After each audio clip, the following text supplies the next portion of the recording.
The Berlin Wall dividing a city.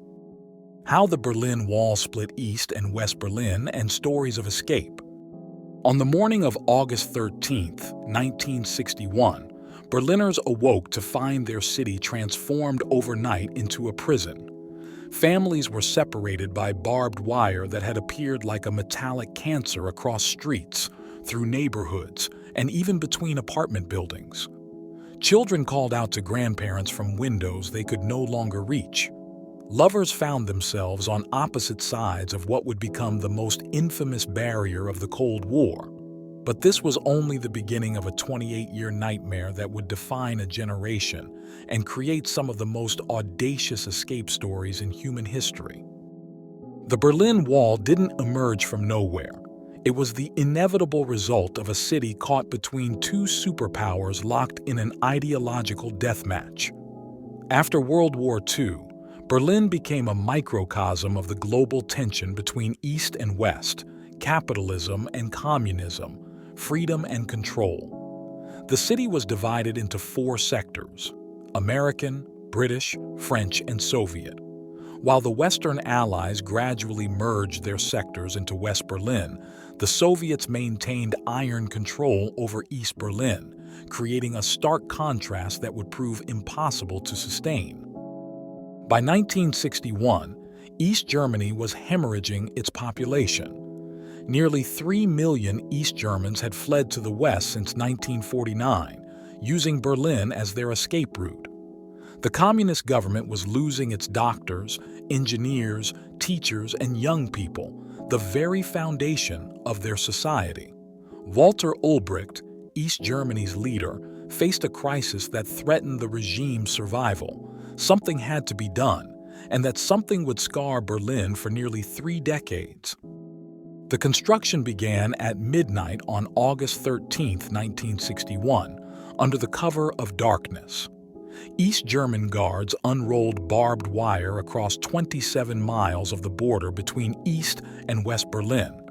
Within days, the wire was reinforced with concrete blocks, and within weeks, a proper wall began to rise. But calling it simply a wall vastly understates the complexity of this barrier. The Berlin Wall system eventually included 2 parallel walls with a death strip between them, complete with guard towers, anti-vehicle trenches, beds of nails, and over 300 watchtowers manned by guards with shoot-to-kill orders. The human cost was immediate and devastating. Families were separated in an instant, parents from children, husbands from wives, siblings from each other.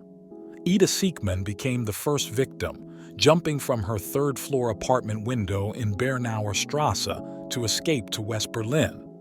She died from her injuries, but her desperation to reach freedom would be echoed by thousands of others in the years to come. Yet here's where the story takes a remarkable turn, because the Berlin Wall, designed to be impenetrable, instead became the stage for some of the most creative, daring, and desperate escape attempts in modern history. The human spirit, it seems, refused to be contained by concrete and barbed wire. Consider the case of the Holzapfel family in 1963. Heinz Holzapfel, a East Berlin chauffeur, spent months planning the perfect escape. He studied the patrol patterns, identified weak points, and even tested the effectiveness of different tools. On the night of their escape, he used a fake Soviet officer's uniform to bluff past guards, then led his family through a carefully mapped route to freedom. His wife later said the most terrifying moment wasn't facing the guards. It was the 3 minutes of absolute silence as they crawled under the electrified fence, knowing that one wrong move would kill them all. But perhaps no escape was more audacious than that of the Bethke family in 1975. Ingo Bethke, an East German engineer, spent 2 years secretly building a hot air balloon in his attic.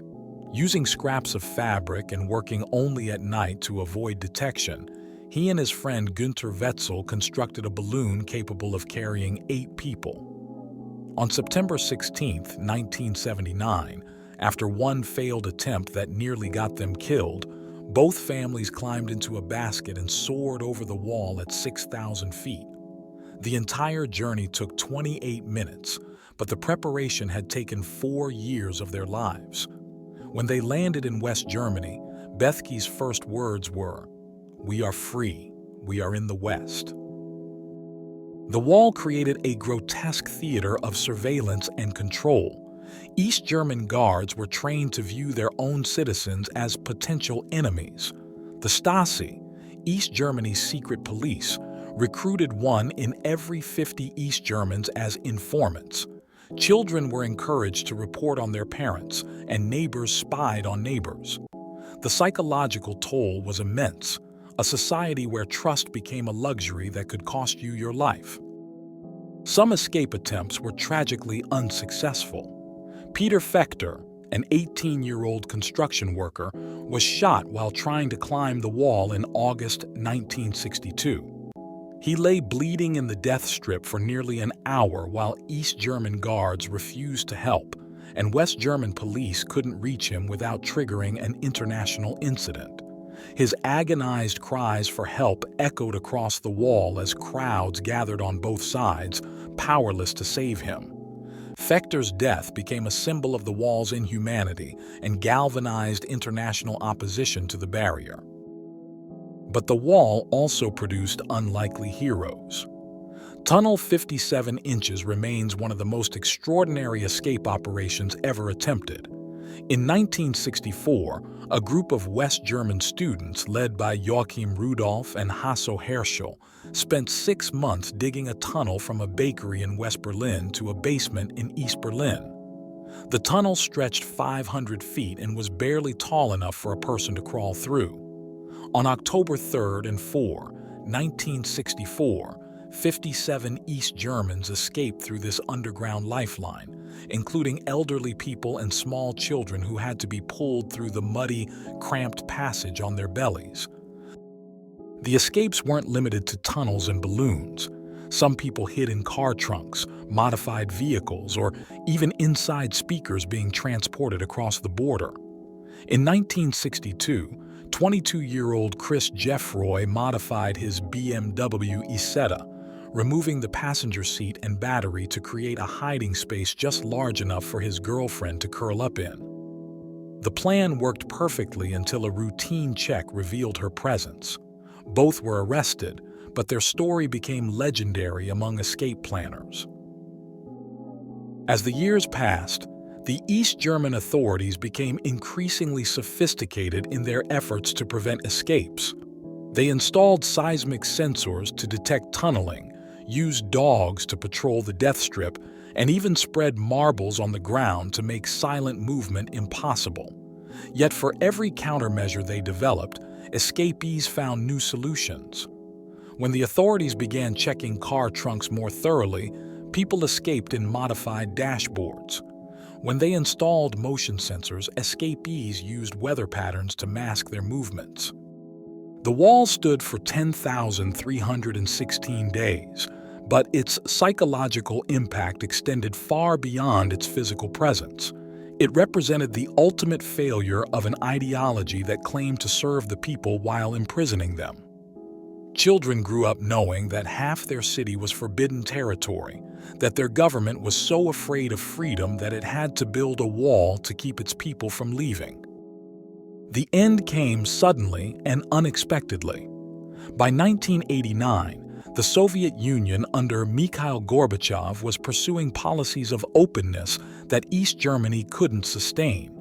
On November 9, 1989, a confused East German official mistakenly announced that border crossings would be opened immediately. Thousands of East Berliners rushed to the wall, overwhelming the guards who, receiving no clear orders, simply opened the gates. What followed was one of the most joyous celebrations in human history. Berliners poured through the checkpoints, embracing strangers, crying with relief, and beginning the process of healing a wounded city.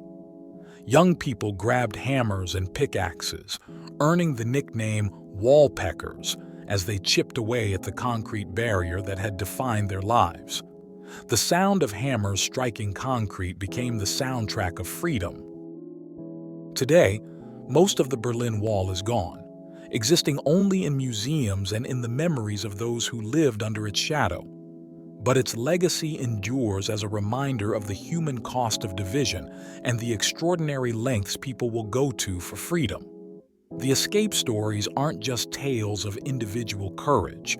They're testimonies to the indomitable nature of the human spirit and the ultimate futility of trying to imprison an entire people. The Berlin Wall fell because the truth could not be contained forever. Freedom is not a privilege to be granted by governments, but a fundamental human right that no barrier, no matter how tall or how well guarded, can permanently suppress. In the end, the wall that was built to divide a city instead united the world in recognition of freedom's true value, and in that recognition, perhaps, lies the most important lesson of this remarkable chapter in human history.